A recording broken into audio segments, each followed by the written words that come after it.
Okay. Good evening. This is a public meeting of the Lowell Zoning Board of Appeals for September 12th, 2016. And before we get started, if everyone could check your electronic device, make sure it's turned down as far as possible. Second of all, if anyone plans on speaking on behalf of a petition, if you could sign in at the podium before addressing the board. First matter before us is under new business, ZB 2016-44. The petition's a special permit and variance. The applicant is Habitat for Humanity. The property is located at 285 Nesmith Street. And the proposal consists of constructing a new two-family dwelling without meeting the frontage requirement in the traditional multifamily zoning district. The proposed project requires special permit approval under section 4.53 and variance approval from the Zoning Board of Appeals under section 5.1 and 6.11 of the Lowell zoning ordinance. I have a representative of the petitioner, please. Good evening. Very good. I'm Brenda Gould. I'm the Executive Director for Habitat for Humanity of Greater Lowell. And we have this request for a variance in front of you tonight on 285 Nesmith Street. I was hoping I could just have 2 minutes just to explain a little bit about how Habitat works, because it does make a difference for this. So the first thing is, I think most of you know who Habitat is. We build, I'll say, simple, energy-efficient homes, affordable homes for families, deserving families. We also do repairs on homes. We've been in business for 25 years. We're just celebrating our 25th anniversary, and we've had a really great relationship with the city of Lowell. We've made a commitment that 50% of our work would be done in the city. A couple of projects, you may know of them. We built 6 homes, 3 duplexes on Harmony Way in the back central area off of Charles Street, and that is a very fully functional neighborhood right now. And then just recently we built 8 homes on Rock and Willie Street, and we've made a commitment to do 10. So we're at 8, looking for 2 more. And then right now we're in the middle of a total gut and rehab in Centerville on Dalton Street. So we're very active in Lowell, and we've been very fortunate to work with the city. They've donated a lot of the property, and we've paid for some of it, but at a small price. The thing I wanted you to know is Habitat wears 4 hats, and it comes into play for this variance. So we are the social service agency. We look for the families, we vet the families, we do the lottery process, and we work with the families. The second thing is, obviously, we construct the homes. We're the construction company. We pull all the permits, but we construct with pretty much all volunteers, unless we need professionals like for roofing and plumbing and heating, although we work with the technical school on that. The third thing is we finance all the projects. We raise all the money from zero up. Unlike what people say or have heard, the Habitat International does not give us money. We pay the money. We find the money through local businesses, grants, and things like that. And last and most importantly is we are the mortgage holder. We're the bank. We do sell these homes. They are at below cost, and they are zero interest mortgages. So we have a very long-term relationship with the families. So these kinds of building projects, it's a little bit different than anything you've probably heard. We have 3 criteria. The family has to be between 25% and 60% of the area median income. The second thing is they have to have an ability to pay. They have to have a job. They have to pay for a mortgage. Like I said, it's a 0% mortgage, and it's below cost. And they have to be willing to partner with us, which means that they have to put in 450 hours of sweat equity, and they have to go to financial training. So all this plays into this project, because it's not easy to get land for free, is what we usually try. And in this case, we're very fortunate to get a donation from Lowell Housing Authority, and Jim Novello is here with me. So we were fortunate to get it for free. However, there's lots of things that are playing into now as we do diligence on this home, the cost of it, and what needs to actually be done. So the variances I'm asking for, there are 3 that you mentioned, Mr. Chairman. And one thing I also want to mention is this house has been vacant since 2002. I see a picture of it there. That's a really nice picture. That must have been taken recently. I do have some other pictures, and I can pass it. Oh, sorry. But these are the 3 houses on Nesmith Street. This is the house we're working on here. This house has been condemned recently, and this house is still fully functional. One of them, I think this is a 5-family, this is a 3-family, and we are hoping to make a 2-family out of that. So, and so I can send those around if you'd like.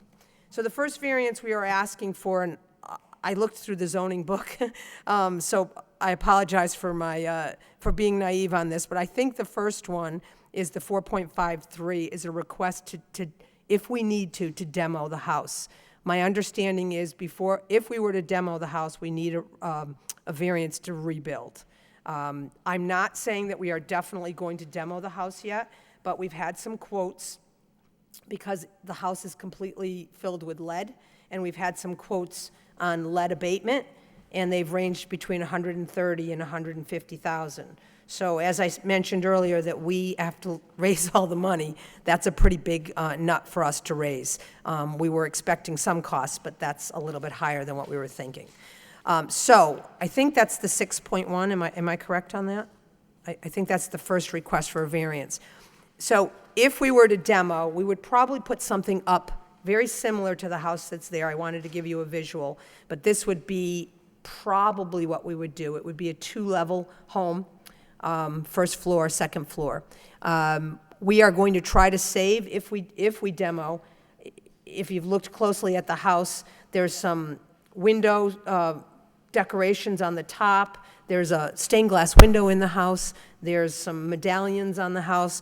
We'd like to save as much as possible, but we are asking for the first variance would be regarding to be able to demo and rebuild a 2-family house there. That's correct, Mr. Chairman. Yep. Oh, okay, all right. So, like I said, I'm on a roll. So, I don't know if you want me to go through the other 2, or how you do this. If you do 1 and then vote on the other 2, or it's all or nothing, huh? Okay. All right, so that's the first one I wanted to explain. The second one, and Joe, you're going to have to help me out if I'm not saying this right, but the second one I think is 5.1 is regarding the parking. We are making a request to have an additional curb cut, and we are asking originally for parking to be done in the front of the house. I think you all have a plot plan in front of you which has 4 spaces in front of the house. Right now, there is some grass in front of the house. There's a very small driveway on the left, but there isn't, I don't know exactly where everybody parked back in 2002, but they must have parked down the street. The reason we're asking for a parking variance in this format is this is a low-cost alternative for us. All we have to do is put in some extra paving and some landscaping for some bushes and things in front of the house. It will be very easy for our families to maintain. We do want to put some plantings around the side of the house, and if you've looked at the parking, there will be some plantings on the side of the parking as well to avoid cut-through from the houses on the side. Quite honestly, we won't need to move the house. There would be no extra fill. The families would still have a backyard because we would put the parking in the front. It would be the same look as the neighbor's house, meaning it would be in line with them and pretty much the same look, the bigger home. We're used to dealing in a historic neighborhood where we have to conform to things like that, so we wanted to keep that. And there would be minimal impact on runoff into the street. We would make sure that we do work on any drainage that we would need to replace because the grass would be gone. Our last house, we did rain barrels. If we needed to do that, we would do that as well. Obviously, I'll point out the disadvantage is that the cars will be on the street and they would have to pull out, and there would be an extra curb cut. So I think I listed the advantages and the disadvantages, and I'll allow you to discuss that. And I think the third request is for the frontage on the house. I believe, and Joe, you need to help me. We're not set back enough on the house, or the third variance is for frontage. Sure, I can chime in a little bit. So 6.1 is the parking that was described by Ms. Gold, and then 5.1 has to deal with some of the dimensional requirements, frontage, being one, and side setback, since the building would shift slightly from where it was originally located. So there's a slight shift in the building between the existing structure that's there now and where the proposed structure would be. Okay. So I think that kind of sums up, so I'll take questions and hope that I can answer whatever your concerns are. I know that the transportation engineer and the city engineer, as we are, is concerned with safety. I do know that's a busy street. I've been there many times. I guess my comment is the houses next door are set up similarly, so, but we are concerned with safety. So, do you have anything else you want to add at this point? No, not at this point. Okay, so what we'll do is, if you're all set, I'm going to open it up to the public, Okay. and then after that, then we'll move it to the board, and at that time, if we have questions, you may want to come up and address them. All right? Thank you. Okay, I'm going to open up the public meeting. Anyone here would like to speak in favor of this petition? In favor? In favor? Hearing none, that portion of public hearing is closed. Anyone like to speak in opposition? Yes, ma'am. Hello, my name is Joanne Menzia, and I live at 30 Hank Street, and I think I have more of a question than an opposition. Sure, go ahead. I got a letter to hear about this variance and to be able to come tonight, but my property is number 30 Hank Street, and the house that abuts me isn't number 284. Is there another item on your agenda tonight of a house on Nesmith Street that will abut my property at number 30 Hank Street? Because the way I understand, 284 is several excuse me? 285. 285 is several houses down from the property that abuts me. Can anyone clarify that? Sure. So for any petition that comes in front of the zoning board, it's a state requirement that anybody within 300 feet of the proposal receives a notice. So because you're within 300 feet of 285, everybody within 300 feet of Okay, 285 because I has to talked receive to a my notice. two neighbors on either side of me, and each of us, the three homeowners, live in the historic Lower Belvedere Fort Hill Park Historic District, and each of our houses is over 120 years old. However, the persons on either side of me did not get notices. I was the only one, and I was talking it up to them, and they did not receive any communication. So I thought that perhaps there was a mistake in the number, and it was the one just behind me, but, excuse me, the one just adjoining me, but it doesn't seem that way. Yep, so you were notified because you were an Okay. abutter. And I would just want to say, in relevance to this issue, the homes that abut Nesmith Street on the back side are all lower than Nesmith Street. And environmentally, it is a concern that the land doesn't, if paving is done or trees are chopped down or whatever, if the land doesn't slope downward, because we are low and I have to look up to see Nesmith Street from my backyard. And my neighbor, who didn't come this evening because he didn't get a notice, has a 120-year-old wall which has buckled from a new construction that they did about 8 years ago on a home that was a regular home, but they made it into condos. They made big parking way down in the gully. So his wall is compromised, and I'm just speaking on environmental issues, whether it is whichever houses 300 feet down Hank Street or whichever houses are behind it, that is an issue because we are lower. So that's my concern. You said you were at 30 Hanks, right? Yes, I'm at number 30. Yep. Yes, S. Okay. Anything else you like that? No, I don't have anything else. Okay. And you're assuring me it's that another property, it's not the one directly in back of me. No, because I'm just looking at the plot plan, and 72 and 64 Hanks are Okay, behind. right. because I've always, for 45 years, I've lived in peace and harmony with those neighbors, and Sure. we all get along and respect the environment and all. Thank Okay. you for your time and clarification. You're welcome, thank you. Good luck with your work. Thank you. Anyone else like to speak in opposition? Opposition? Hearing none, that portion of public hearing is closed. I'd like to open it up to the board. Jim? I've been researching 285 Essex Street,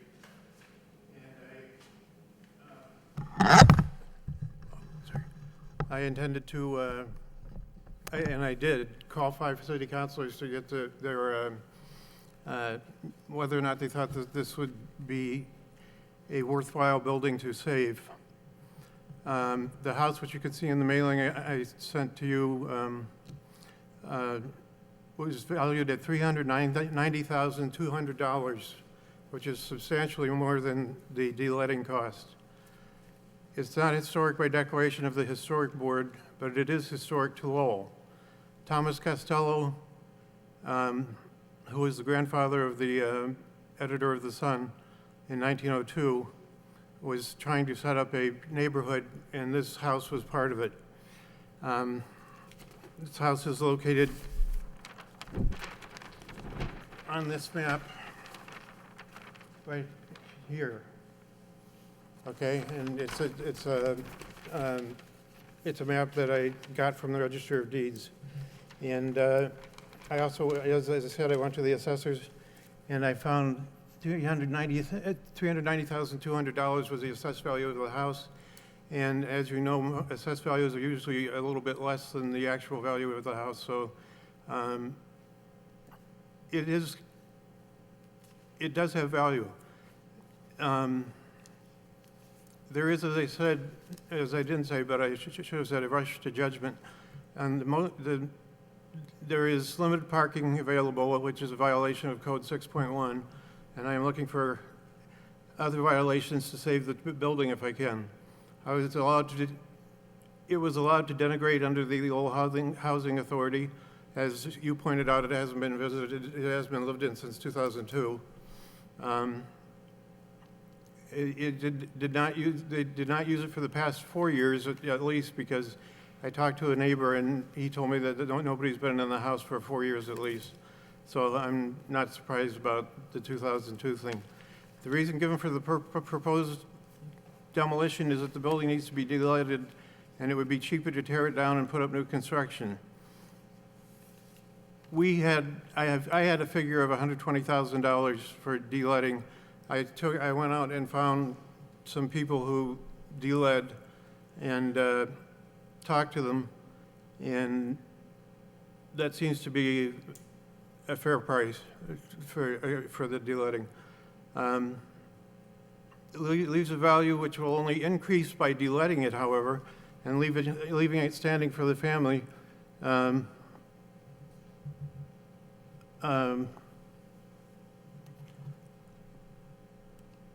I'm having a little trouble with my computer. The reason given for the, okay. I would say that the house would be better served by selling it after fixing it up, which is apparently good because the assessor's office placed a value on it, which is far more than $120,000. I think we should caution that you could sell it at fair market value, and you would end up with a pretty hefty amount of money for your efforts. I have to tell you that I will not be voting yes on too many requests for demolition, because demolition, Lowell is demolishing quite a bit recently, especially in the university area, and I'm against it. I realize we are not the historic board, but we do have a obligation to preserve what we can from the 1890s. This house was built in 1902, by the way. Okay. And it was built in 1902 by Thomas Costello. And he also built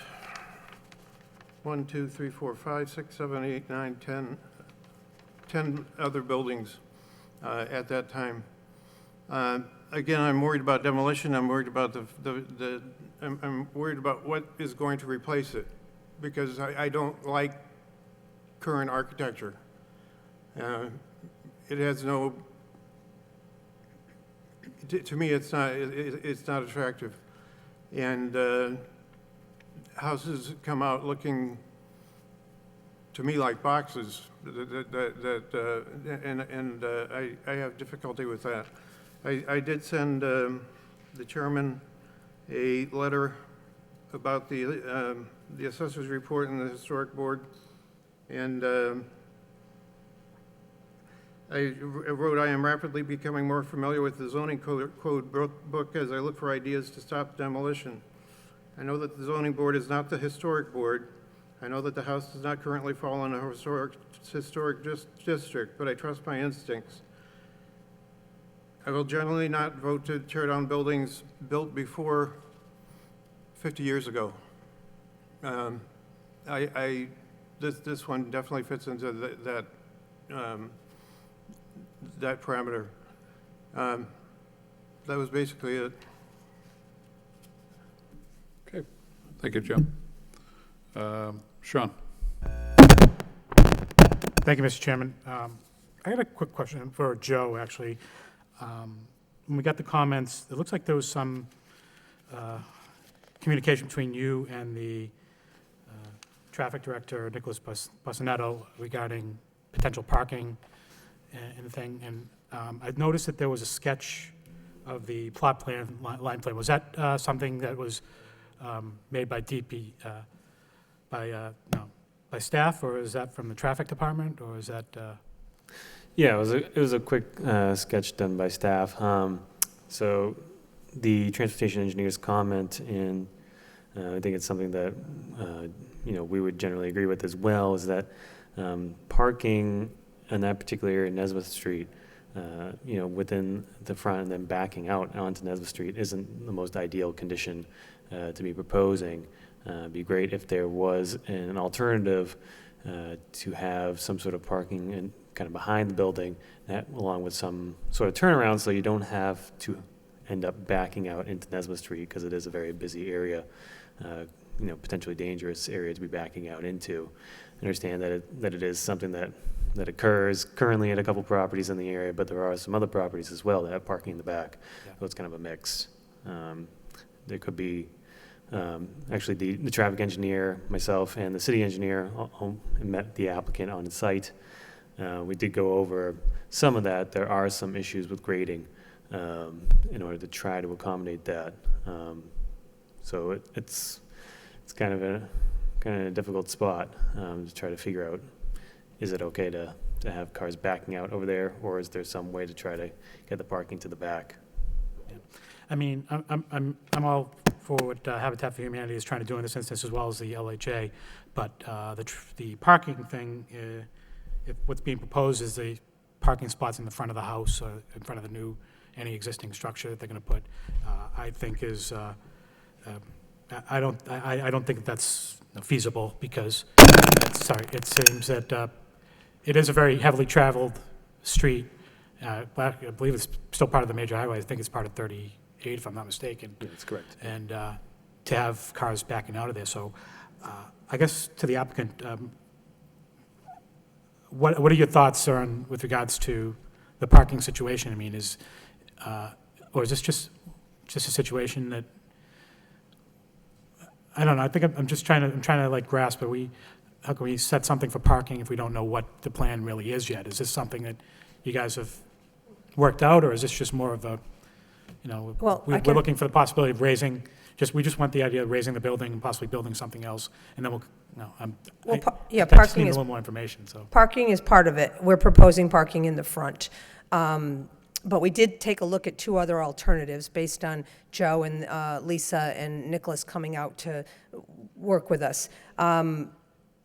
There is a very steep incline from the front to the back, as you can see going down to Hank Street. I actually think that your comments were more in favor of what we're doing rather than against, because we're saying we don't want to touch the backyard and we want to leave it the way it is, put rain barrels on. But we're proposing 4 parking spots in the front.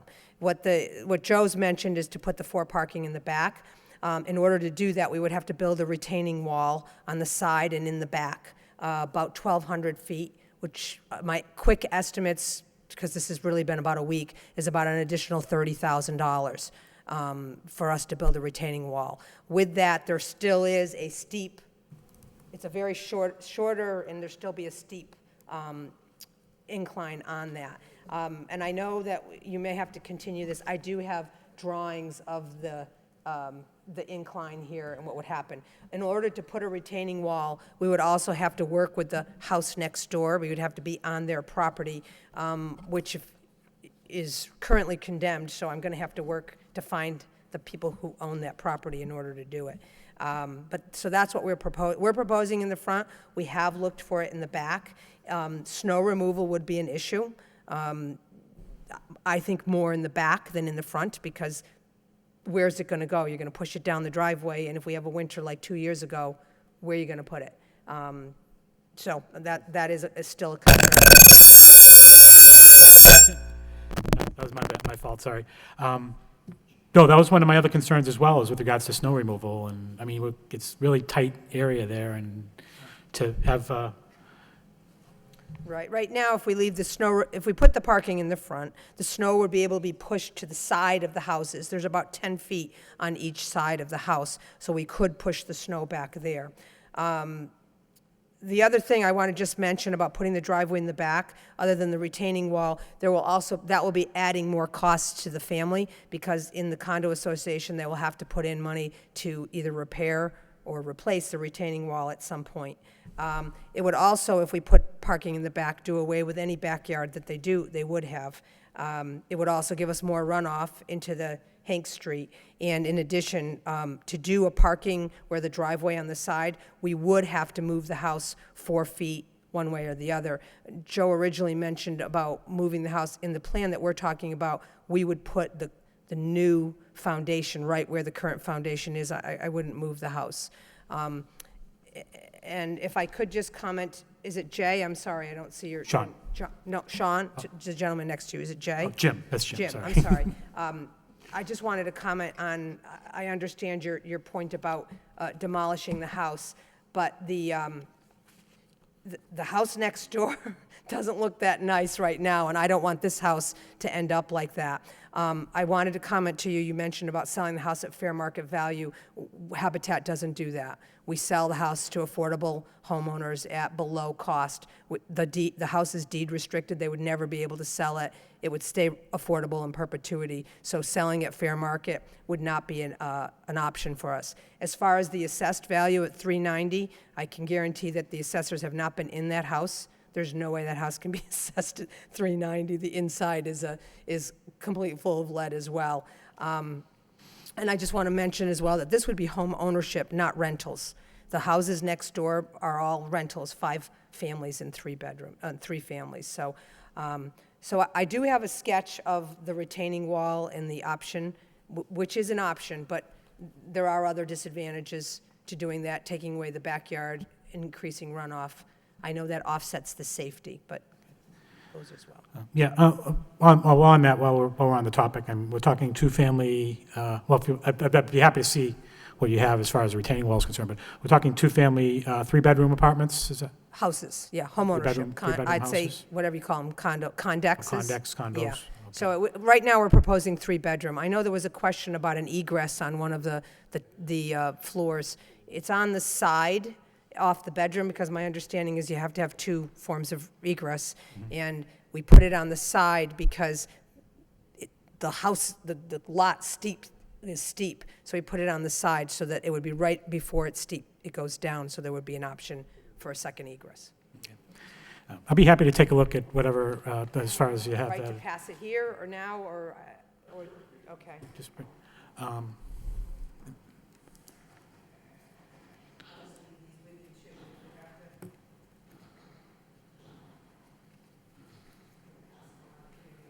This is the houses, and these are the 3 options. 1 is the one I am proposing, 2 is the one that Joe had talked about, and 3 is another option, which I don't really like, but it's definitely an option.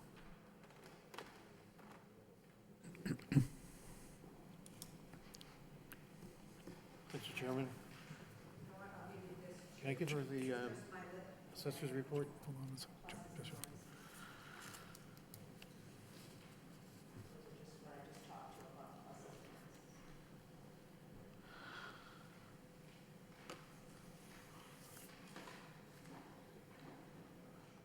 Did I address at least your questions?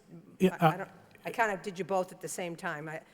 I'm just some comments. Well, I mean, I think I just wanted to make my concerns as far as the parking is concerned, and, you know, I'm familiar with I live in the neighborhood, so I'm familiar with the house and that area. It's so much of a tight squeeze at those houses, and I know that, you know, at least the one that's next door to it, I know that that house has been condemned by, you know, so. I'd love if somebody wants to donate that to me. I'd be happy to put a driveway right down the middle and build two families right side by side with home ownership. That would be, I'd be thrilled to do that. So if you have any connections, let me know.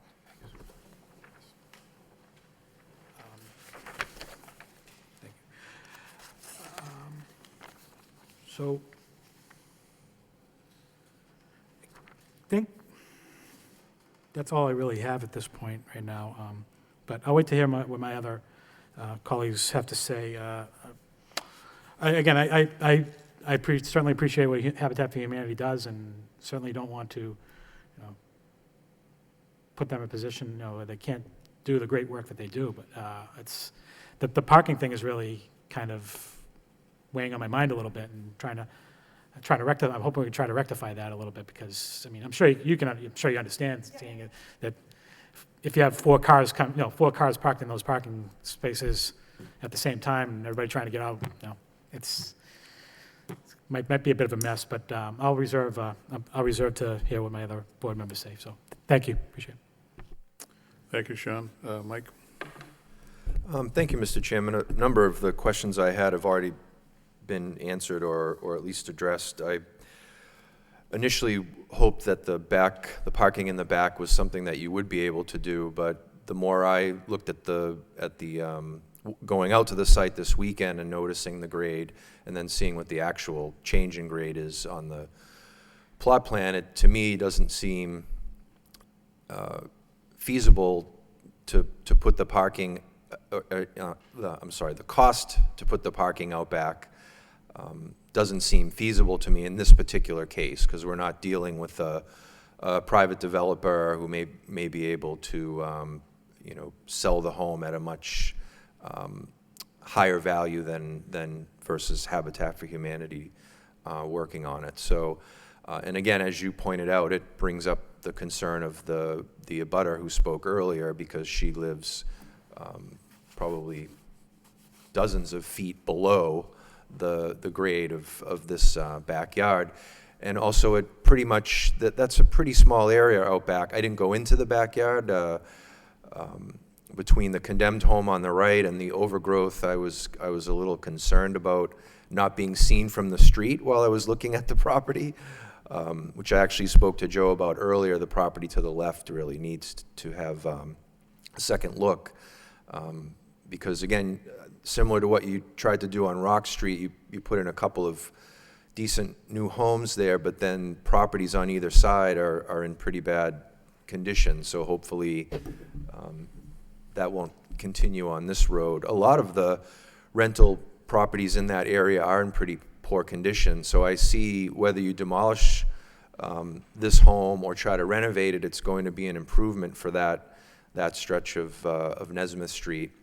Either when you're looking at the square brick apartment homes that were built across the street, there were two homes that were finally demolished, and now there's just an empty hill there, sort of diagonally across the street. And then when you go down the end of Nesmith where it meets Rogers, there's a couple of older homes that look like rental properties, and there's always trash, and the homes are pretty beat up. So I think it will be an improvement once you're done with the work here. So, you know, I'm in favor of, in this case, if this were the only home on that stretch of the road that was requesting to have parking in the front and people trying to pull in and out right onto Nesmith Street, I would probably be against it. But the situation down that end of the street is, you know, this I don't think will really add or detract from the and again, this is just my opinion, the parking situation there.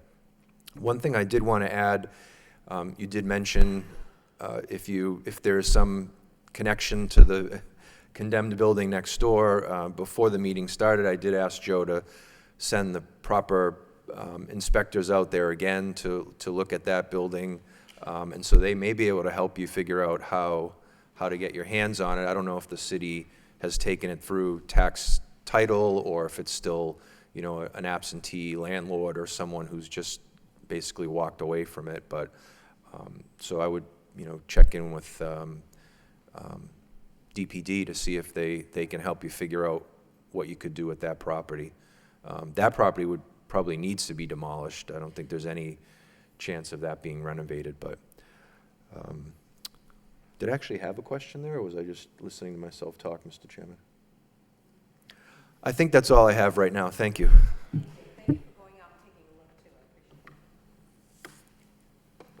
No comment. All right, Van. Thank you, Mr. Chairman. Through you, you know, I think the work that Habitat for Humanity does is great. You know, I think if there's any real concerns of increased parking or public safety issues, I think the fire department or the police department would tell us. But I don't see any increased safety issues. You know, overall, I think being in favor of this petition, it would add value to the neighborhood and to the city. You know, I do get the concerns of trying to preserve or preserve the character of the house and try to fix it, but you know, it's been over a decade and no one's been in it, so I think this is a good kind of repurpose or reuse of this property. So if this house turns out like any other properties that you folks do, I know it'll be an amazing house for an amazing family. So thank you for the work you do.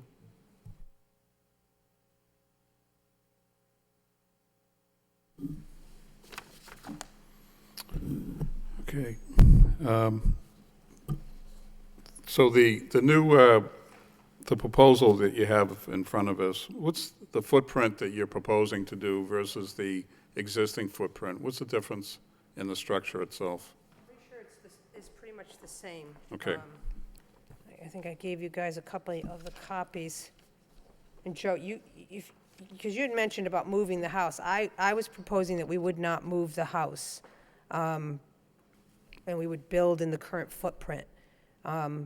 Did I misspeak on that? I'm looking at what you guys, what your drawing did. So the footprint of the house, we would, if nothing else, it would probably be smaller. We would build each unit would be about 1,200 square feet, because we are restricted on how big we can build. So we're going to take the foundation out and build a foundation in, but we would go in the same, prefer not to have any extra excavation and keep it in the footprint. So I can get a copy of that for you, but my understanding from my construction managers would be the same footprint. So Mr. Chairman. you know, you handed out these three alternatives. Yeah, and then those you should gave- be the same footprint as what was currently there. So for each of the three alternatives, the footprint for the building are all the same, correct? Right, they're all Okay. the same, just one moves it to the right or the left, and one moves it to the back. The first one keeps it as is, the Yep. second one moves it to the side, and the third one moves it back. Yep, okay. And the current, well, I guess the past use, Joe, was, do we know if it was 3-family, 4-family? Are we just going I on think the the last time it was in use, it was a home for disabled men. Yeah, and I appreciate the history on the house. I did a little history myself because we wanted to do a fundraiser there and enjoy the history. The Lawlers, I think, took the home over after the Costellos, and I believe that after their son had a disability, and so what he had asked that the home be used for men. And so if you look in the house now, it's a kitchen and a living room and a dining room area on the first floor, and then the second and the third floor are all bedrooms, multiple units, bedrooms and bathrooms. It's a very nice setup. Prior to us in 2014, I had also bid on this home, and the House of Hope had bid on it, which is a great organization, and it would be a perfect setup for them. But funding was a problem because of the cost of the deletting and/or demolishing. So they had to back out, and we rebid on it again. And I say rebid, they were generous to donate, but we had to put a bid in, so. So it was used for that. Prior to that, I believe it was a single-family residential home with the Costellos and the Lawlers after them. So as far as the cost factors, you know, you have an existing structure, and according to the review that was done by your organization, there's going to be some costs for deletting, asbestos removal. Those were the two primary Right. And main drivers, right? Okay. But you're purchasing the property, obviously LHA's at giving the $1. property away for $1. Right. So there's some costs that you have involved for the deletting and the asbestos removal, correct? And the total for those two together are? I came up with 130. That was the lowest quote, so I'll have to speak with your person. 130 for deletting. And the asbestos, I got 3 different quotes, and they were all about, that wasn't a huge, about $8,000.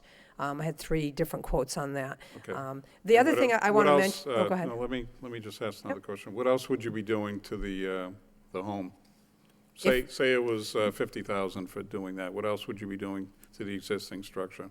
If we kept it as is, well, we'd have to pretty much gut the inside because, and there's lead inside as well as outside. We would have to, because it's a single family now, so we would, I have a floor plan. We would have a kitchen, a living area, and 3 bedrooms and a bath on the first floor and on the second floor. We would not use the 3rd floor for living. We would allow them to have some storage, but we also do a really great job of insulating, so I don't know how much of the attic would be able to be used because we would insulate it for energy efficiency. So we would gut the inside. We'd probably, the initial plans would be to keep the staircase and just, you know, have an entryway. If you've gone into the house, there is an entryway now, like a area, and then you go into the house and there's stairs. We would probably extend the entryway, keep the stairs there, and then you go into the first floor house and there'd be something off the side there, as is. But it would be a 2-family, not a 1-family, so we'd have to restructure that. Right, but you didn't provide any estimates over if the structure was going to stay there. Well, I do have sources and uses, and my sources and uses are based on keeping the house as is. I had, and now this was before I had all the quotes for the lead, and it's $120,000 that I had put in for that kind of unusual work. And then I added in all of my foundation, all the normal carpentry, insulation, the normal things that we would do. And the cost of the renovations and all that would be about $540,000. I won't sell the houses for more than 130 to 140 each. That 543 is not cash because we do get in kind. So out-of-pocket cash costs were about $364,000. Again, I'm happy to share my preliminary sources and uses with you. So out-of-pocket cash would be about $364,000 with $120 for lead. So it's a little bit higher than that. If I have to put parking in, that would be another $30,000. I did not plan on putting a retaining wall in, so that's without that.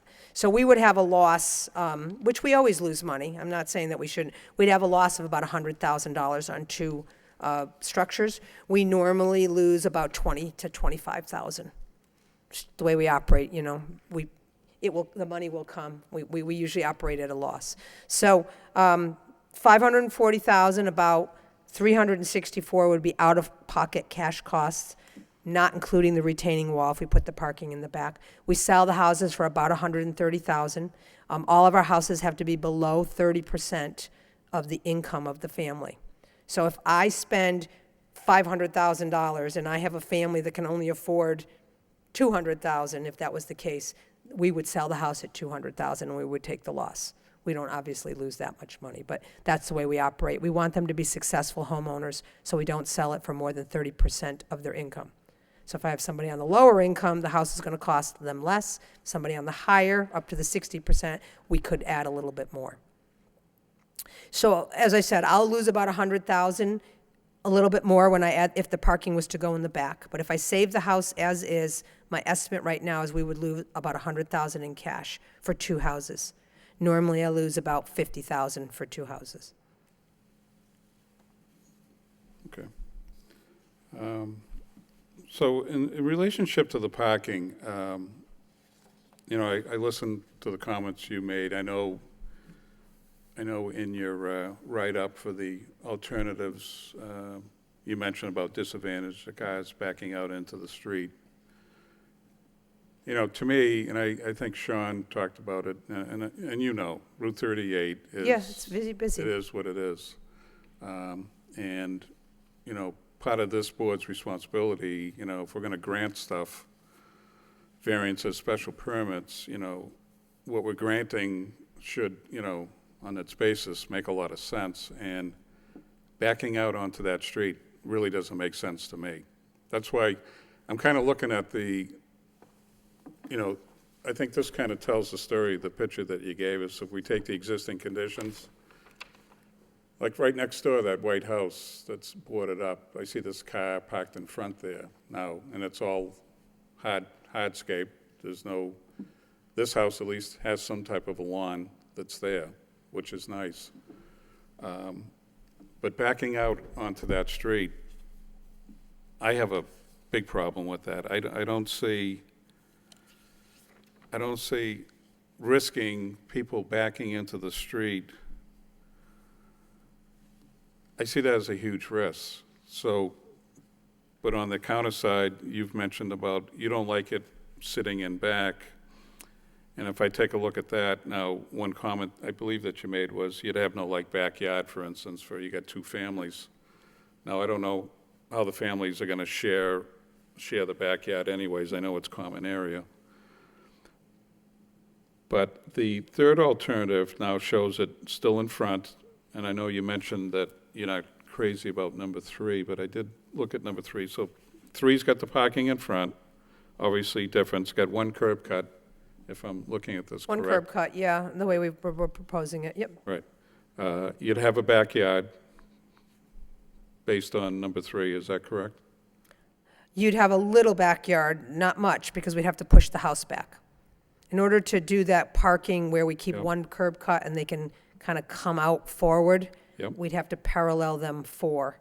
I'm not saying there'll be 4 cars there, we just have to leave 2 parking spaces. It's 2 families. There may only be 2 cars, but we have to leave 4 parking spaces.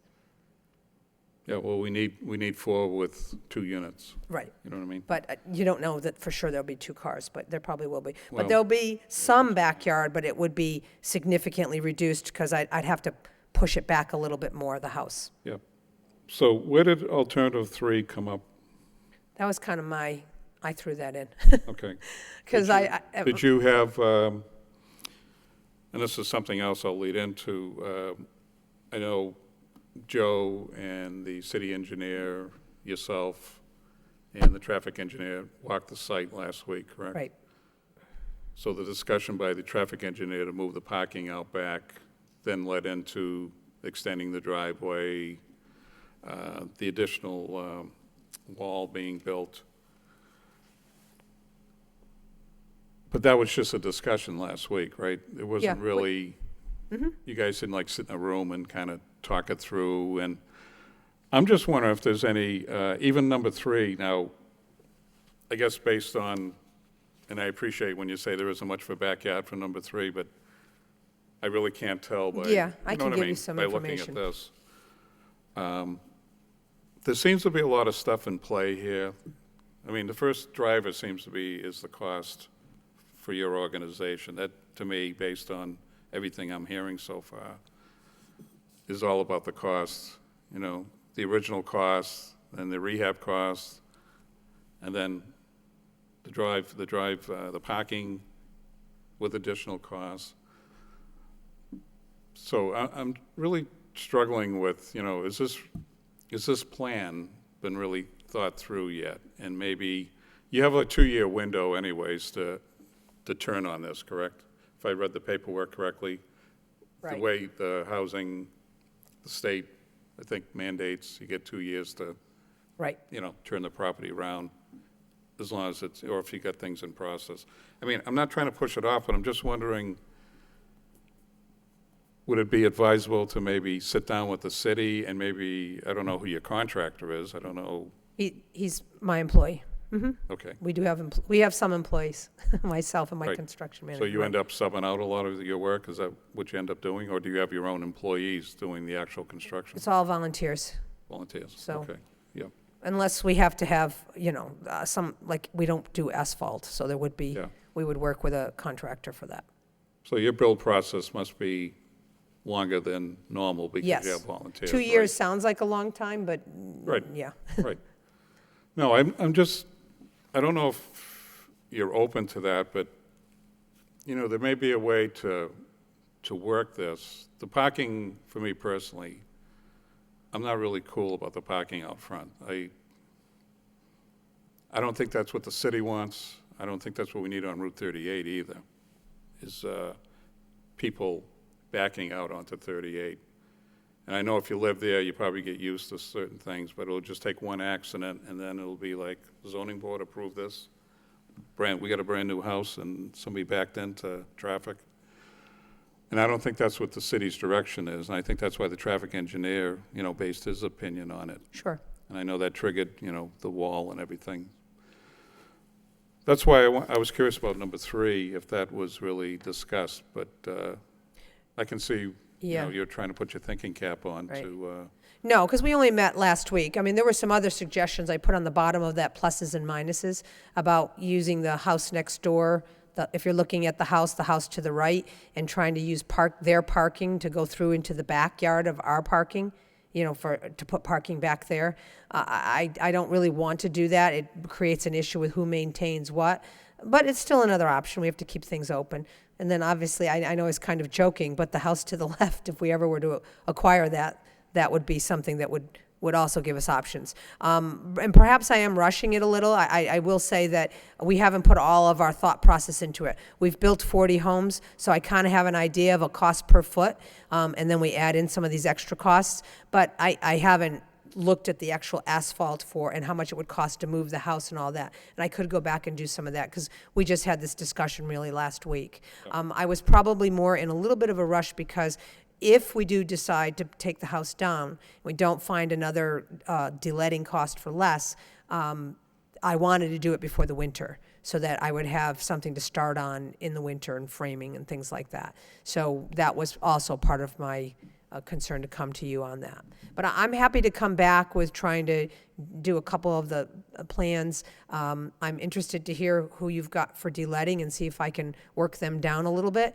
the state doesn't assist with something like that? No, to- and it was a while ago, and I did talk I know there's a lead abatement program. They give you like $24,000 per house, but the issue is, because we would own the house when we were deletting, we wouldn't qualify for any of their programs. I'm pretty sure I spoke with Ed Alcantara. He talked to me about that. The other thing with deletting, to be quite honest, we're all about volunteers, and with the whole deletting process, that's going to take a while, and we're not going to be able to have volunteers in the building. They have to come out and do testing before and after, and so it will take away a lot of the things that we would be able to do with volunteers. I can get more specific on that with my construction manager, but I'm willing to go back and take Right. a look at Yeah, this. I don't think you're getting volunteers that do deletting and asbestos abatement, because No, everybody's going to be I don't get any certified of and those. EPA ruled, and, Right. And I did, talking to your point about costs, I did get some costs for demoing the building, and it was about $50,000. So there's a big difference between 120 to 130 and right, 50. that was S&R. S&R estimate, right? did it, and I got another quote, I think it was from Kazanjian. I'm sorry, there was a bunch of quotes from asbestos people, but we did get another quote. They were both pretty close, 45 to 50,000. Well, like I say, I think there's a lot of things in play here, and I know you're making a comment that you'd like to get it done, and then the winter's coming, but I think there's quite a few decisions here. There's cost, there's the structure itself. I appreciate Jim's research. I know you did your own research as far as the structure of the house, and how many years it's been around. It'd be nice, I would think, if we could keep the structure, and there's been a lot of homes in the city of Lowell, especially older homes, that contractors or whoever brought back over time, and they're definitely a value. But even if you kept the structure, we have the issue about the parking. Right. You know what I mean? If we kept that structure, obviously, we're not going to I'm not going to vote in favor of putting parking in front.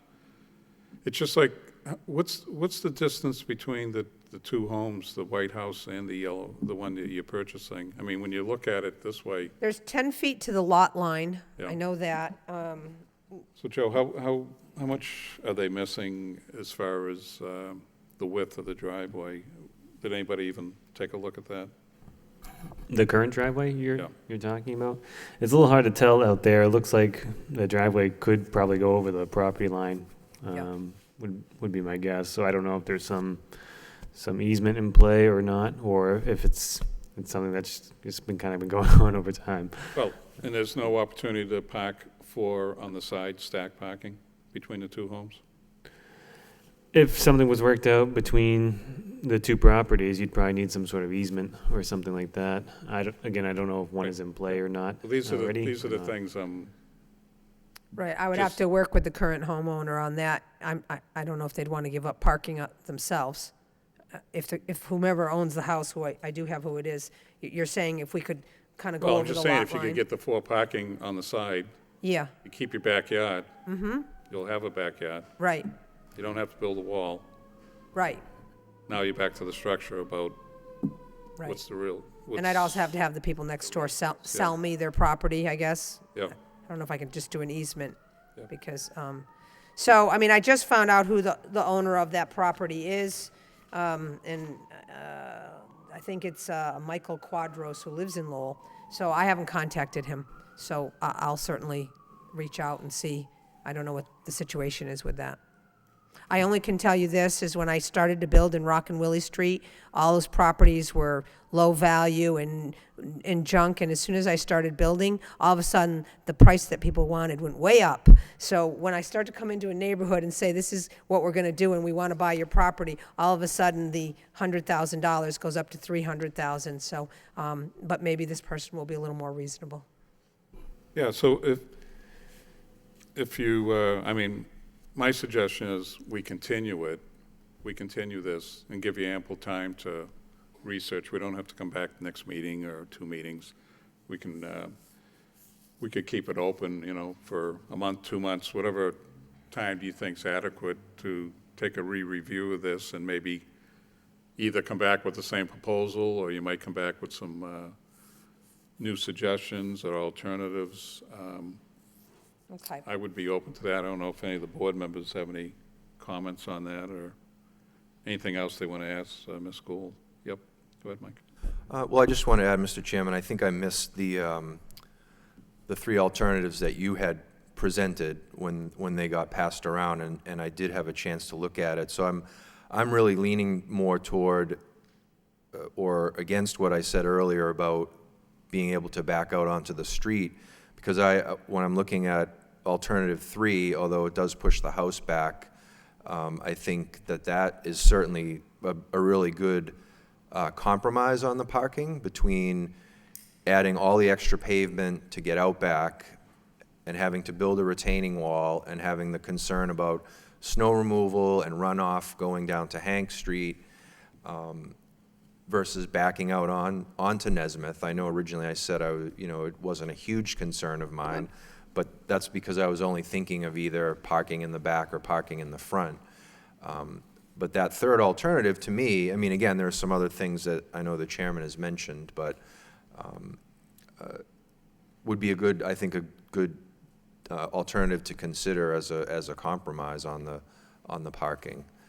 Again, it does make the backyard a little bit smaller, but it doesn't totally eliminate a backyard if we were to put the parking out back. So that certainly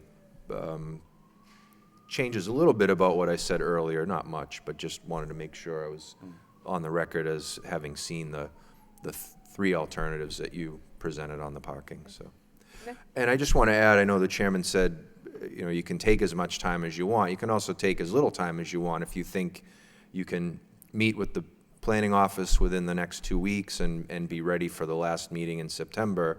Again, because of the issues around the winter, that's something you can consider too. Okay, Thank you. So Thank you, I'm Mr. going to Chair. put together a proposal of, like, with some backup to those three alternatives. I'll do the pluses and minuses, as well as some cost figures. And I will put together two, I guess, P&Ls based on if I try to keep the house as is, I mean, you know, structural. Obviously, in option 3, I can't keep the house as is if I got to move the house. But in option 1 and 2, there is an option to go with just de-letting. I can give you some prices on both of those, and then some pluses and minuses. But this will give me an opportunity to get, you know, an engineer out there to look at parking. I don't, you know, do we have enough? We would need other variances if we did that, the parking in the front 4 parallel, but we could bring that all up to you. Was there any comments from city engineer or any open items like during the walk last week? Nothing that really hasn't been talked about already. The city engineer would review, you know, stormwater impacts as a part of the project. And as mentioned earlier, she was not also too keen on seeing cars backing out into Route 38. You know, as the board was mentioning, I haven't seen the alternatives that were presented, but you know, we would certainly be open to meeting with the applicant between now and the next meeting and going over those with them. And if it sounds like a couple of you have already kind of keened in on alternative 3, we could do a review of that. And if it's something that the transportation engineer and city engineer is comfortable with, then maybe that could be something the board could consider. Well, you know, the whole thing about the stormwater, I didn't know what was really submitted from you as far as, you know, the stormwater analysis or mitigation, but to me, that'd be an item that you might want to address with the city. Maybe there's some ideas for mitigating the runoff, I don't know, you know, pervious pavement and stuff like that we've discussed before, you know. Yeah, the city engineer would be better versed at that than I would be. Yeah. So I'm just, I guess, putting that out there for you, Ms. Gould, that, you know, as I always tell petitioners, they can certainly use the resources of DPD. Oh, sure, no. Joe's department, they've all worked with us very Yeah, closely. but, you know, so it's zero cost for you too, you know. Okay. Okay, let me talk to my construction people and my engineers and see what we can come up with for either Okay. keeping the house as is and with those options. So for, do you want to wait 1 meeting or 2 meetings, or do you want to go? What we can do is, for instance, I'll say 2 meetings from now, Yeah, we'll put it on as a continuance. If you're still in the process of doing research or whatever. yeah, we this can is kind of a continue high it again priority for me, From so another date, you know what I I mean? think I can, if I can meet with you guys in the next week, I can probably be ready, definitely for 2 meetings. That's 4 weeks out, right? So our next meeting is, Is the 26th. 9/26 is the next? 26th. 7, I did. sure Can you you don't put, want to go to October? can you put me on that? And then I'll, if I can't, I'll know by the end of the week, and then does that really screw you up if I push out after the end Well, of the week? if we're going to vote on it to move it to the next meeting, okay. the 26th, now, you can show up, or you can talk through Joe's office and say, we're not ready, can we come in October 26th, you know what I mean? Okay. I'd prefer to do 2 weeks. A tight deadline will help me to move as fast as I can, if we could do that. So we'll move it to our next meeting, which is September 26th. Anybody else have any other comments before we, you got a comment, Jim? Yep. I looked at this area, the way that they looked at Tyler Park, and I looked at the Costello area as something similar to Tyler Park when I was growing up. Tyler Park was a pit. Most of the buildings were in rough shape and not yet kept up to date, and now, of course, it's beautiful.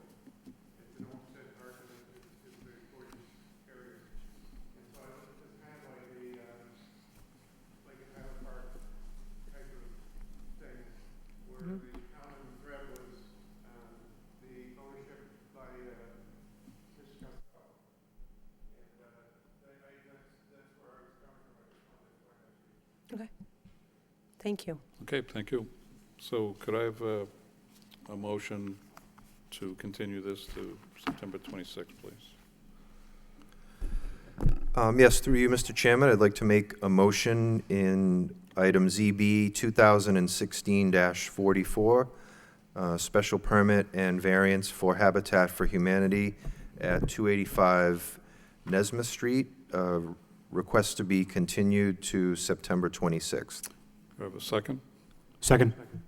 Roll call? Mr. Callahan? Approve. Mr. Peters? Mr. Peck? Approve, continue. Mr. Bailey? Continue to September 26th. Mr. Palio? Continue to September 26th. Okay, Ms. Gould, we'll see you in a couple of weeks. Thank you very much. Thank you.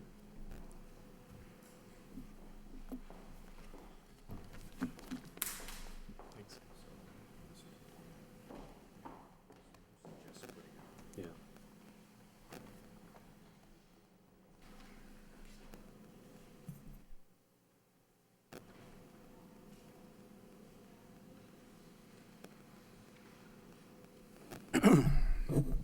Okay, our next matter before us is ZB 2016-45, petitions a special permit and variance.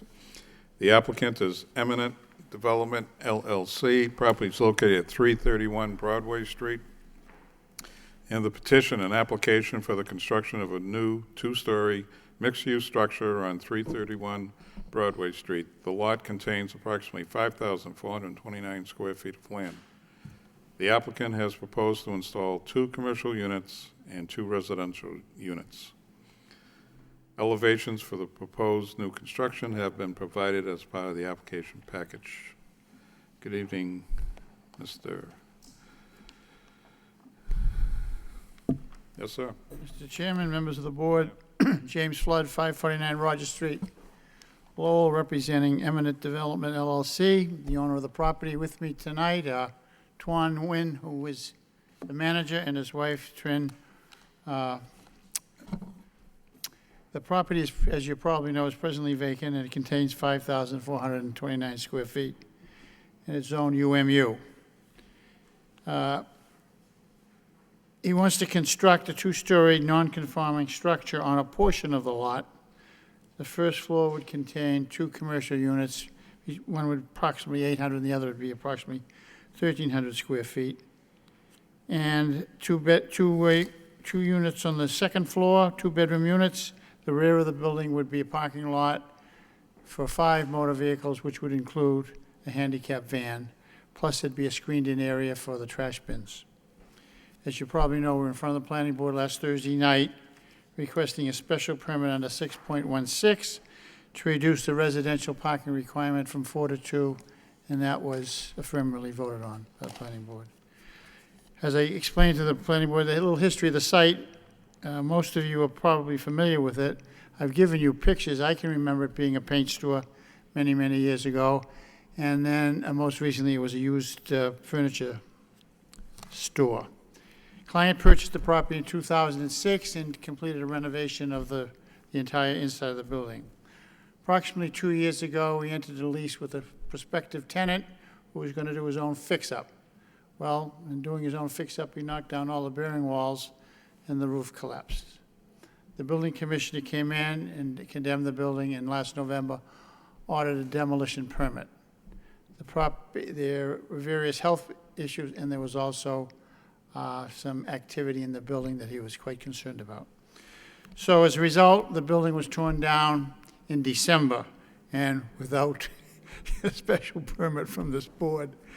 So that's one of the things I'm asking for tonight, a variance to allow the reconstruction of a non-conforming structure without first obtaining a special permit for the demolition from this board in accordance with 4.572.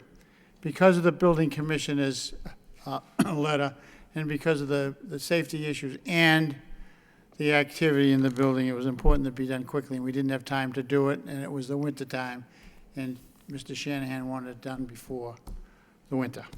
So that's a variance we're asking for. We're also asking for a special permit to reconstruct a non-conforming structure on the site on the front portion. It's going to be built on the same footprint in the front as the prior building was, but it still is going to be non-conforming. And we're asking for a special permit for reduction of parking as to the takeout restaurant that we're proposing on the site under 6.1.5.5, which provides that parking requirements for a restaurant, a takeout restaurant, may be reduced to 1 space per 500 feet in the UMU district if this board finds that there's sufficient parking on the site to service the, the uses.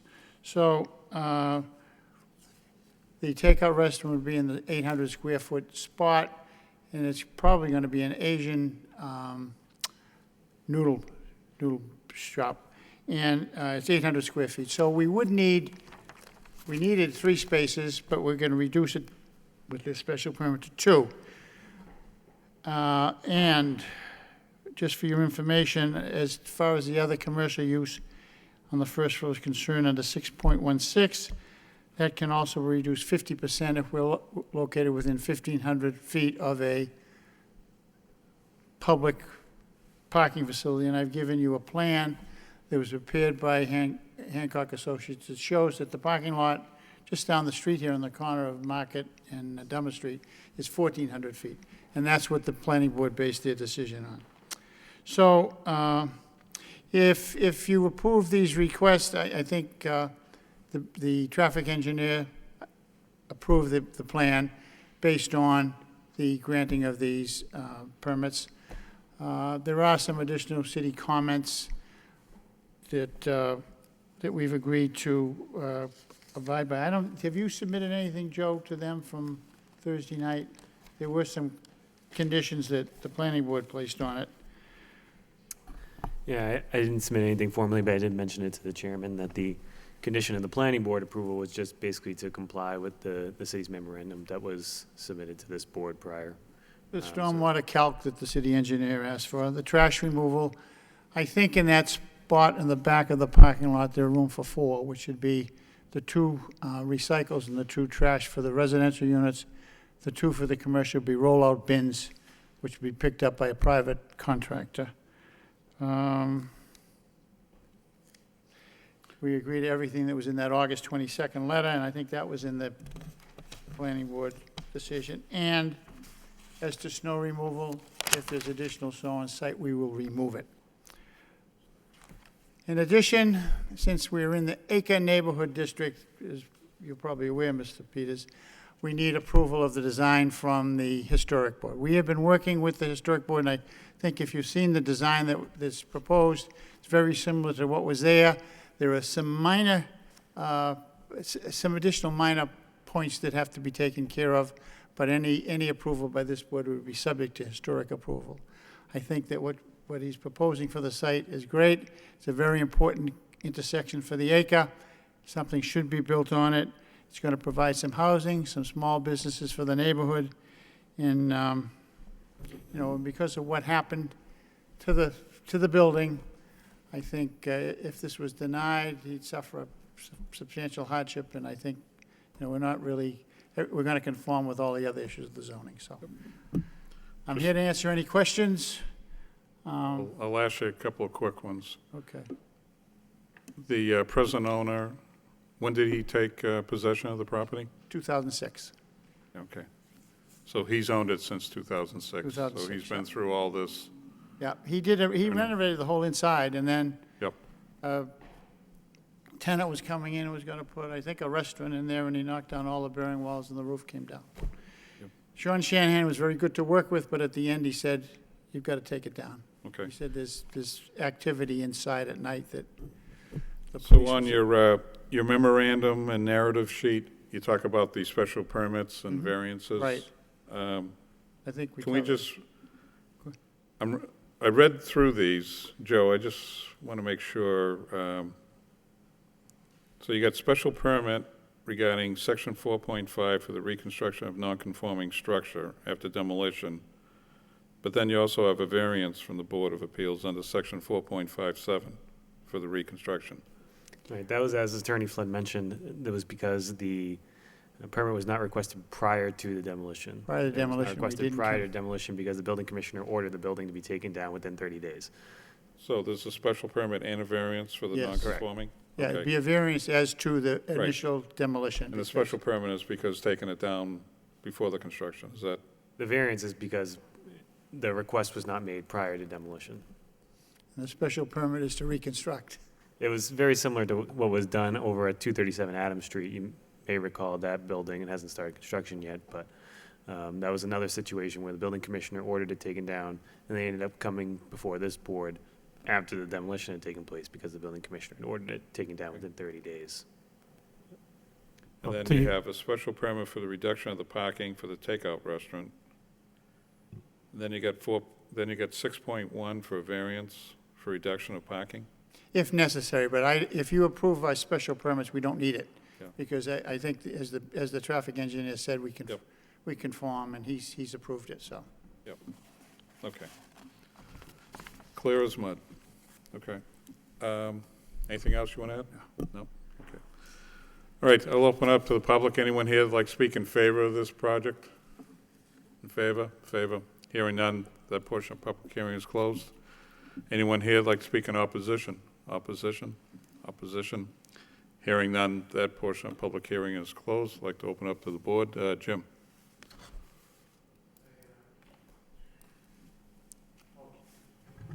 I was just curious as to how the parking works.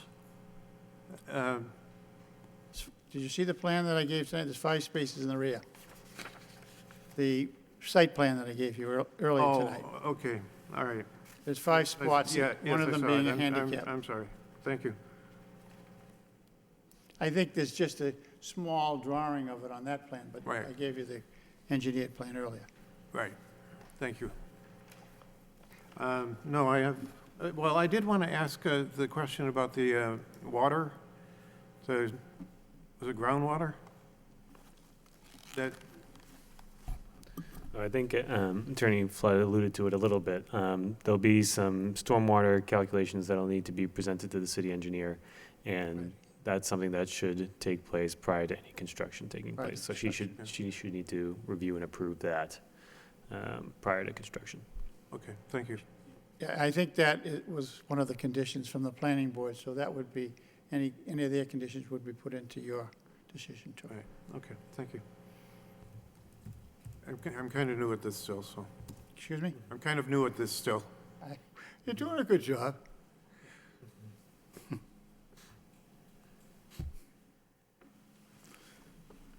That was all I had. Okay, Jim, thank you. Sean? Thank you, Mr. Chairman. Considering the circumstances with the building having been raised on the order of the building commissioner, which I can understand the special permit for the raising of the building is, I'm sure, a legal term that Attorney Flood is familiar with being, that special permit is being sought non-protunct, I believe. That's based on the fact that the Right. building has already been Been down. being, so going back to the fact that, Yeah, well, that's, well, they wanted me to do it as a variance, no, because it's again, it's a variance for the zoning. Yeah. But there was a lot of drug activity in the building, so he wanted it down. yes, understandable. I'm considering the situation and the circumstances being what they are. I can certainly support this project. It's going to fit into the neighborhood. It is urban mixed use, and it certainly should fit in with the character of the neighborhood as is. I guess one of the questions I did have, though, there's there's proposed 2 residential and 2 commercial. Yeah. And I think there was some instances, there's planned takeout and then another retail. Has your client already set up, We're thinking of a variety store on the other, just a local variety store, all walk-in people from the neighborhood. okay. That's what they're intending to do. Oh, so they don't, but they don't have any tenants proposed already at No, this point? definitely yet, no. Okay. They're talking to people. I mean, I don't know if that's something we have to put in as a condition as far as the commercial is concerned, to make sure that, for the purpose of the parking, that they'll only be used for those particular types of businesses. I don't know if that's something that we have to add in as a condition, but otherwise, I think considering the circumstances and understanding the way it is, I mean, it's a good project. I think if you look at the plan, we put as much parking as we possibly could. We wanted to put parking in there instead of reconstructing the entire building on the site, so I think what there is. Yeah, that's all the questions I had, so thank you. I wish you the best of luck. Thanks. Thank you, Sean. Mike? Thank you, Mr. Chairman. Attorney Flood, I've been on the board for almost 3 years. You've yet to tell me that I've been doing a good job, and Mr. Peters is only here at his second meeting. But anyway, maybe I should have said that off camera. But no, I think this is a great project. I mean, the unfortunate situation that happened to the owners, I think, is unfortunate. It did look like some work was going to be redone, and the building would be renovated, and it's in a high-profile area, as you said. I really like the the elevations for the new property. I like that there will be some off-street parking. The old property didn't have any off-street parking. I agree there'll be a lot of foot traffic in that area. The dry cleaner across the street, Market Basket on the other corner, the drugstore, the senior center. It will help to sort of complete that intersection again as a commercial area, and then with a couple of tenants up above to help pay the rent. Pay to do it, yeah, you're right. And I don't know how many years ago, but there's a Asian restaurant that would, I guess, be at the back of this building that's been very successful there, and that building was either a renovation or a total rebuild, and it's a good-looking building. So one question I had and maybe you might know this, or maybe Joe, that alley in the back between the current restaurant that's there and then behind the liquor store and this property, do we know who owns that? Is that a city? It's a city alley? Yeah. There was talk about trying to beautify it in some way. Well, I noticed it's overgrown. It's used as a dumping ground. I've noticed over the years that, occasionally there'll be a television in that alley or furniture, and it would be great with this brand new, very good-looking building going up if there was some way to work with this, if it's city-owned, to work on the maintenance of that. Maybe something like what happened with Decatur Way in the acre a few months ago. That was mentioned the other night. Yeah, Decatur Way, yeah. It's a short little alleyway, but still, it's an eyesore, and to put in a brand new, beautiful new building with some parking, but to still have that alley between, two newer commercial buildings is really an eyesore. I think So in the portion behind their building, they'll take care of it, because they'll want it to look. I'm sure they will, right. You see the plans, they're investing a lot of money in this building, so. So, yeah, I definitely like again, the elevations, the building that was there before, I think a lot of the windows must have been, walled up at some point, the street level, so it sort of looked like a fortress on one side where what you provided, this is all, opened onto the street with the multiple entryways, a lot of windows. So I think, let me just double check if I had something else on that. No, so I mean, I'm definitely in favor of this, the permits and special permits and variances for this project, and I think the sooner it can go from a vacant lot to two new commercial properties and some rentals above will be I think great. the design will enhance the neighborhood too with what he's gonna put in there. It'll look nice, yep. So I think it's a very prominent intersection that's gotta be developed, so. So again, I'll wait for your compliments of my performance on the board. Maybe it'll come in at another meeting, but that's all I have, Mr. Chairman. Thank you. Okay, thanks, Mike. Van?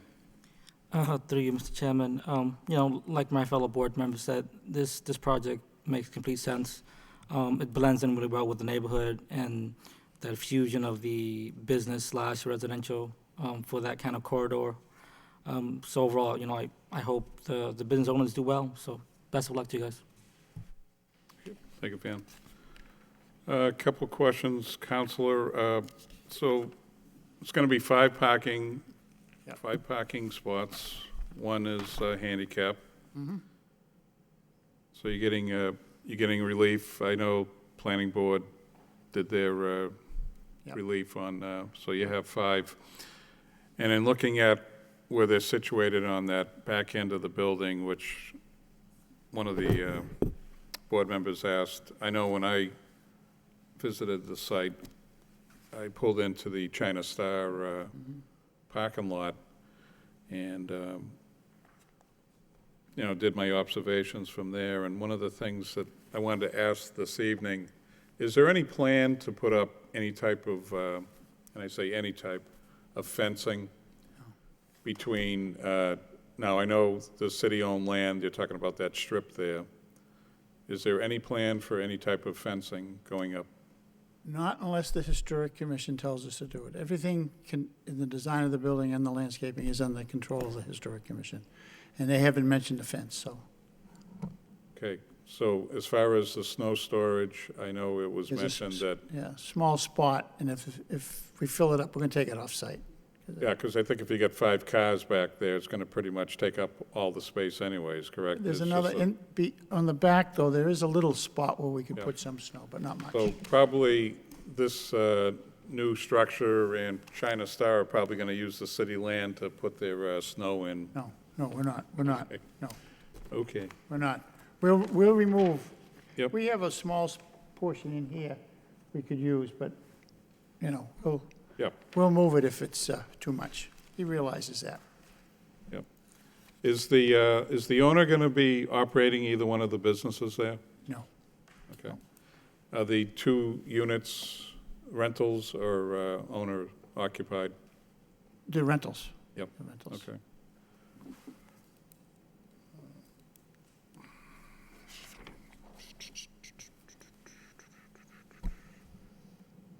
Okay, well, I think that's all I had for,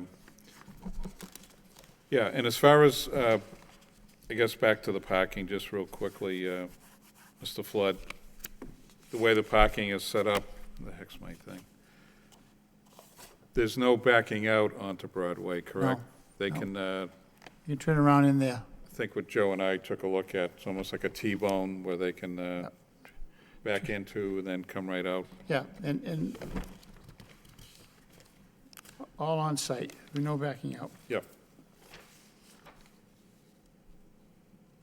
There's plenty of room. There's a 22-foot, passageway there, so Yeah. there's plenty of room to turn around. yeah, the only other question I discussed this with Joe, was if there's gonna be a commercial business there, the parking, and Joe thinks, I'll leave it to Joe's discretion, but he thinks there's 15-minute parking on Broadway and on Nesmith.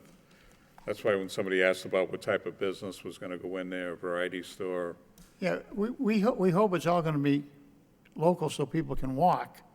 But, Yeah. I mean, there's a liquor store, they have a parking lot, but China Star, they don't have any parking there. They have one spot, I think, so. I think you're going to get mostly local people walking to the stores. yeah, no, I'm just saying, even if it was variety, people can park quickly, run in and run out, but, yeah, there's plenty of, there's an awful lot of variety stores in that area, so I thought I might hear something different was going in there, but that's not my decision. Okay, so, back to why you're here. As I had mentioned previously, I just want to get it straightened out on the special permits and the variances that you're here this evening for. And before I get to that, anybody else have any other comments? Mike?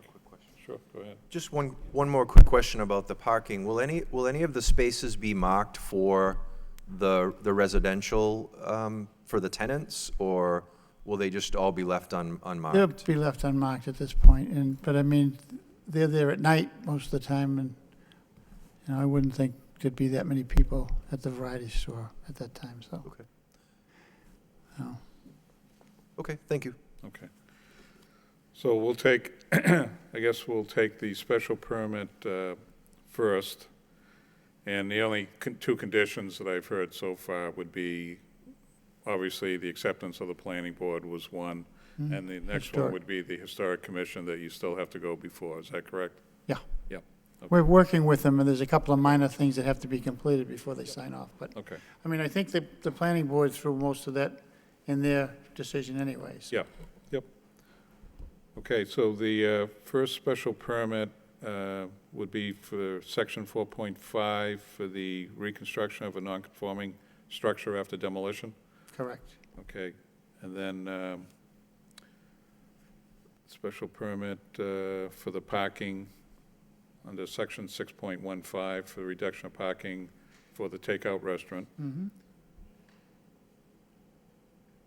So that'll be for the special permits, okay? And so as far as meeting the criteria for the special permits, I think obviously we know about the non-conforming and the permitting and the removal of the existing structure, but as far as the reduction for the parking for the takeout, you know, based on the criteria for special permits to be granted, I believe the petitioner met the burden for the special permit for the reduction of parking for the takeout restaurant. Then the next one would be for the, we'll go to the variance, and that'll be for the section 4.57 for the reconstruction of a non-conforming structure, demolished without a special permit from the Board of Appeals. And so, Joe, so for that one there, as far as that falling under a variance, usually something like that really doesn't fall into the criteria of the variance, correct? That's like an action. Right, taken. pretty much, yeah, it's a really unique circumstance. Yeah. So based on unique circumstances that Mr. Flood presented to this board this evening. Well, it was unique because we had to Yep. get rid of it right away, you know? Yep. And that had to do with the lot. Yep, absolutely. Okay, so that would be the two special permits and the variance. So, Joe, as far as the motion, do we need to have Mike regurgitate everything I just said, or can we use that and just have Mike do the motion with that? Yeah, you can have Mr. Pallier do a motion for both special permits and then a motion for the variance. And that would probably be the cleanest way to do it. So why don't you do the motion for the special permits? Okay, and just with the previously mentioned Yep. conditions. Yep. Okay. Yep. Through you, Mr. Chairman, I'd like to make a motion for ZB 2016-45 for two special permits, one under section 4.5 of the zoning code and one under section 6.1.5 for Eminent Development LLC at 331 Broadway Street with the previously mentioned conditions. Okay, do I have a second? Second the motion. A roll call? Mr. Callahan, Approve with conditions. Mr. Peters, Mr. Peck, Approved conditions. Mr. Bailey, Approved with conditions. Mr. Pallier. Approved with conditions. And could I have a motion on the variance, please? Yes, through you, Mr. Chairman, a motion again for ZB 2016-45, a variance from the City of Lowell zoning code under 4.5.7, again with the previously mentioned conditions for Eminent Development LLC at 331 Broadway Street. Could I have a second? Second. Could I have a roll call? Mr. Callahan, Approved with conditions. Mr. Peters, Mr. Peck, Approved conditions. Mr. Bailey, Approved with conditions. Mr. Pallier. Approved with conditions. Okay, Ms. Flood? Thank you. You did a very good job on those motions, Michael. Thank you. See you later. very Thanks a much. lot.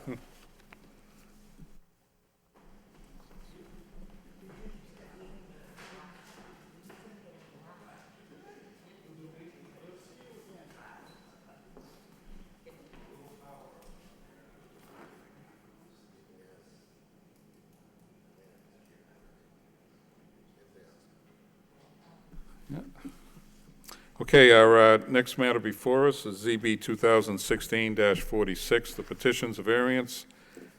The applicant is Elias Nabu. The property is located at 595 Pawtucket Boulevard, and the petition seeking variance approval at 595 Pawtucket Boulevard for a wall sign that does not front a street. The proposed project is located in the suburban mixed-use zoning district and requires variance approval from the Zoning Board of Appeals under 6.3218D of the Lowell zoning ordinance. Yes, sir. Good evening. How are you? Good evening. My name's Charles Raz. I'm representing Dr. Naboot for the property. And if you are all not familiar with that particular property, it is on the corner of Pawtucket and Shirley. And across the street from the property of Shirley are some residential units, some apartments. And a corner lot is permitted to have 2 wall signs, one facing each street. However, Dr. Naboot would prefer, rather than having the street, the sign, the second sign facing across Shirley towards the residence, to put it on the other side of the building, which faces a parking lot. Happens to be a AAA lot, and it also looks better on the building on that side. So that is, and Joe, if I'm saying anything wrong, let me know, but that's the request. It's not to have a third sign, it's to have that second sign moved to the other side of the property. And you should have a representation. Okay. That's it. Okay. All right, I'll open it up to the public. Anyone here like to speak in favor of this petition? In favor? Favor? Hearing none, that portion of public hearing is closed. Anyone like to speak in opposition? Opposition? Opposition? Opposition? Hearing none, that portion of public hearing is closed. I'd like to open it up to the board. Jim?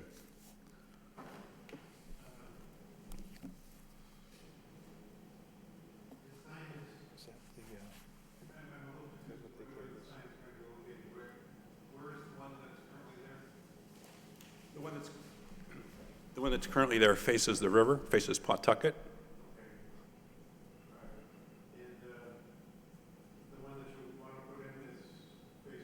Will face east, which is the parking lot for AAA.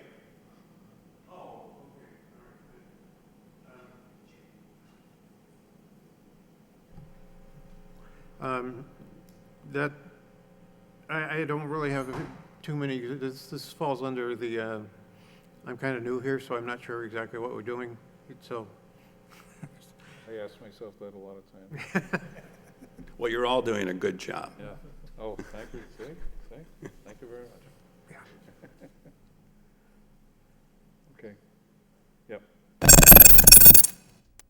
Better watch out there. Thank you, Mr. Chairman. Just to Joe, I don't think we've received any comments from DPD on this. I'm presuming DPD doesn't have any concerns or issues. That's correct. The DPD didn't have any issues or concerns with this particular proposal. Yeah, no, certainly seems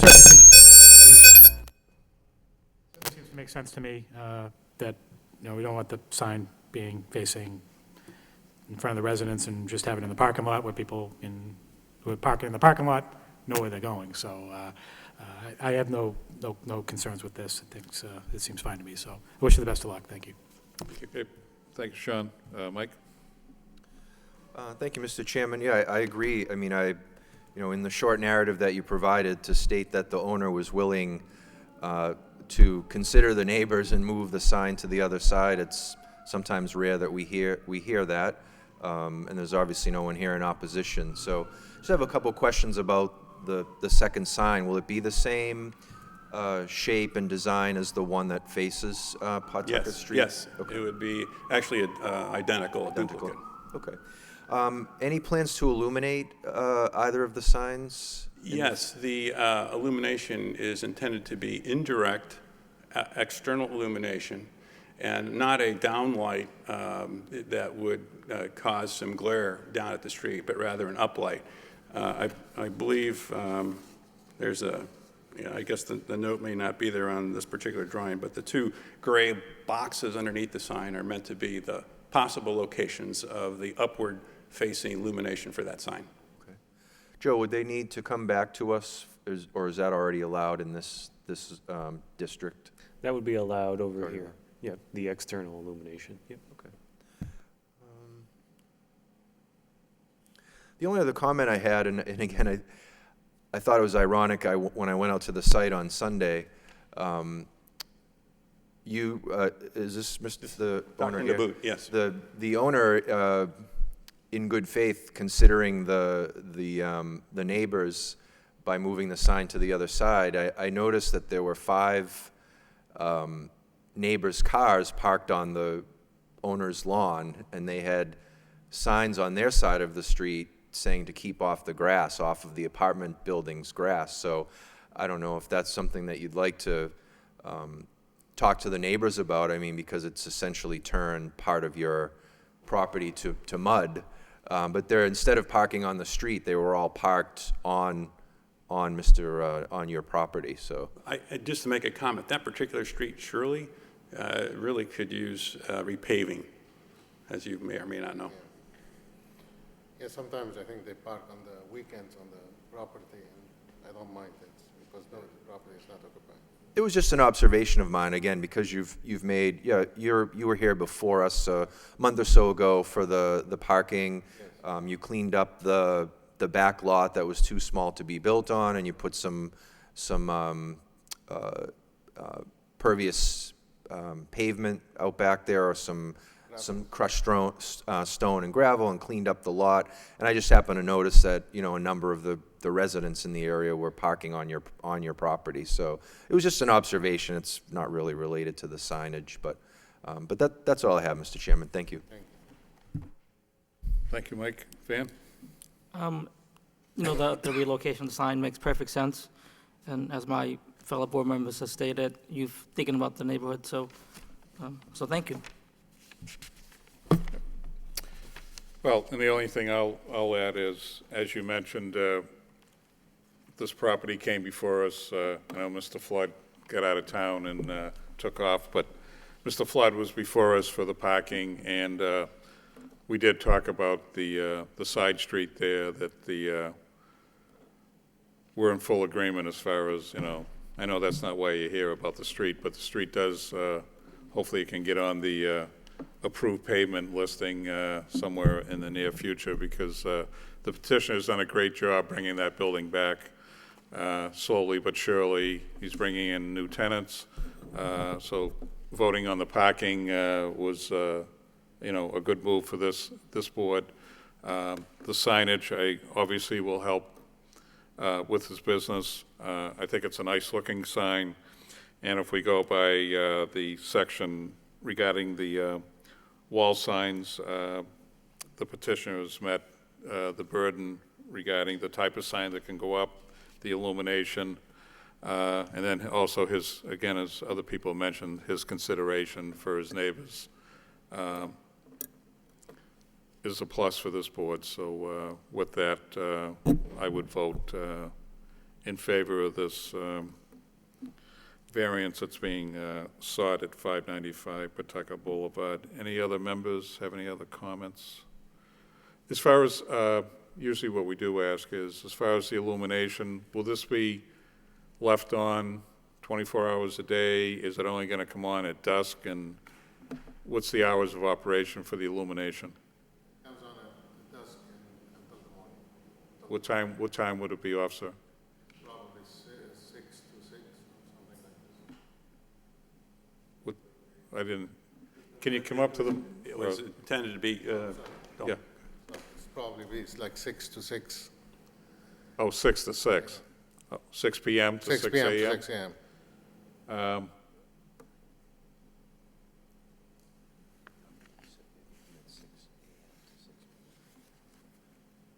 PM to AM. PM to AM, that's all. And what's the hours of operation in the building? It's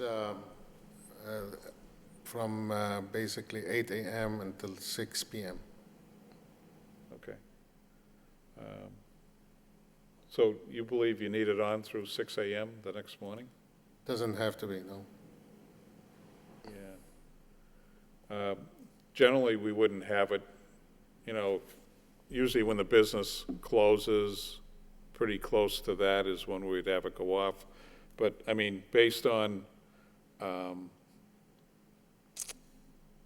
the operation, you have multiple businesses going in there, right? Doctors and Yes, mostly whatever, it's gonna be medical profession people, medical right? building. So if it goes on at 6 p.m., how about midnight? Is that okay if we do it till 12, 6 to 12? Yeah, that should not I be. don't, Yeah. kind of stretching it going into the morning hours. We generally don't do that as a rule with Should other not. petitioners that come in with us. Okay, sir? Should not be a problem. Okay. All right, so we'll just do the condition of hours illumination, 6 PM to 12 AM, right? Yeah. Okay, is that okay with you guys? Okay, good. All right, could I have a motion, please? Yes, through you, Mr. Chairman, a motion for ZB 2016-46, a variance under section 6.3.2.18D of the zoning code for Elias Nabut at 595 Pawtucket Boulevard, with the following condition, that the hours of illumination for the signage will be from 6 PM to 12 AM midnight. Okay, could I have a second? Second. Could I have a roll call? Mr. Callahan? Approve with conditions. Mr. Peters? Mr. Peck? Approve conditions. Mr. Bailey? Approved with conditions? Mr. Palia? Approved with condition. Okay, gentlemen, you've been approved. Wish you the best of luck. Very much. Thank you.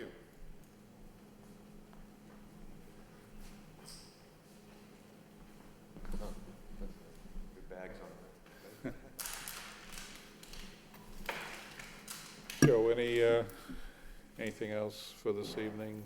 Nothing else, Mr. Chairman? Okay. So next meeting's 26th, so we'll have one sign and then a continuance from this evening, correct? Correct. Yep.